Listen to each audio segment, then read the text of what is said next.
Existen demasiados países en donde se aplican o aplicaron en mayor o menor medida socialismo y comunismo. Todos, sin excepciones, fallaron en todo aspecto y generaron hambrunas que costaron más de 100 millones de vidas. Pero aún así tenés defensores de lo indefendible. Ese no fue socialismo, ese no fue comunismo, o en el caso de Cuba, por ejemplo, te dicen que no funciona por culpa de un bloqueo económico. Sí, los que viven diciendo que no hay que comerciar con los de afuera y que hay que fomentar lo interno, después argumentan que su socialismo o comunismo de economía cerrada y proteccionista fracasa por culpa de no poder acceder al libre mercado. Dejando esa incoherencia de lado, ¿tiene Cuba un bloqueo? Cuando se concretó la revolución cubana de Castro, inmediatamente comenzaron las expropiaciones de empresas, negocios, campos, etc. Incluso los mismos cubanos que habían apoyado la revolución sufrieron expropiaciones de sus terrenos, como por ejemplo los abuelos de Jeff Bezos, de quien ya conté la historia en otro video. En Cuba se expropiaron montones de empresas y ni Coca-Cola se salvó, que según dicen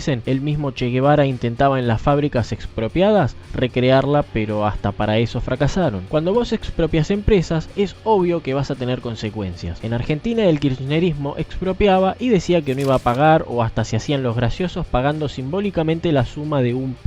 Pero los juicios millonarios llegaron y bueno, hay que pagar, a menos que quieras sufrir las consecuencias. Consecuencias como un embargo económico como el que tiene Cuba por expropiar montones de empresas y no pagar. Eso tiene Cuba, no un bloqueo económico de gente malvada porque sí. Estamos hablando de juicios y deudas que llegan a los miles de millones de dólares. Además, en los 60 Cuba no solo había expropiado empresas estadounidenses, sino que además tenía misiles apuntando a ese país. Así que Estados Unidos sí hizo un bloqueo para evitar la entrada de armamento soviético. Pero una vez que se resolvió la crisis de los misiles, ese bloqueo se terminó. Lo que sí siguió vigente fue el embargo a Cuba por los más de $1.000 millones que seguía debiendo y sigue debiendo hasta día de hoy. Pero Cuba puede importar y exportar con los demás países. Incluso Cuba recibe grandes cantidades de dólares que llegan directamente de Estados Unidos, aunque justo actualmente esté buscando la manera de impedir eso también. Así que Cuba no tiene un bloqueo, tiene un embargo porque debe millones por expropiar. Igual, ¿quién va a querer poner una empresa en una isla en donde te expropian?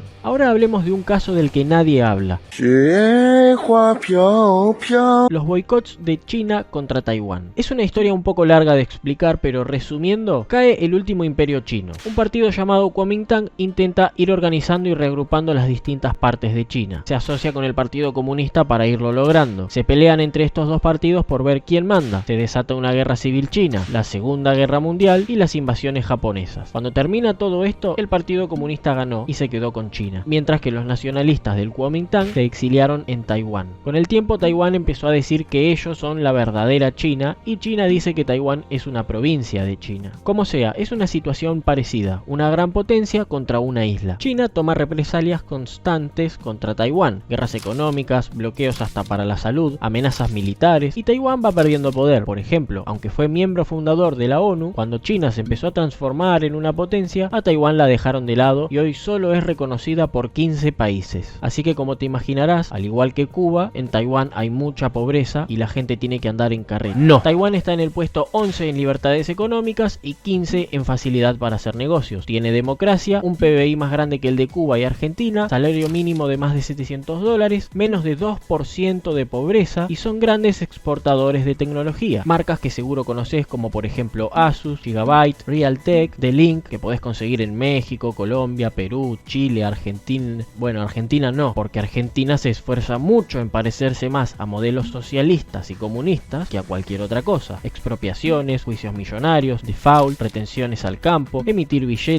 y en las libertades económicas donde Taiwán está en el puesto 11, Argentina está en el 149. Es a causa de todo este terraplanismo económico que podemos ver que para los ojos de un país europeo donde el salario mínimo es de $1.500, un argentino es tan pobre como lo es para un argentino un cubano. Sí, en Cuba el salario mínimo es de $16 al mes. Si trabajás en Amazon 2 horas un solo día, ya ganas el doble. Pero bueno, el capitalismo es el malo, malote, malotote. Espero que este video te haya gustado y muchas gracias por verlo.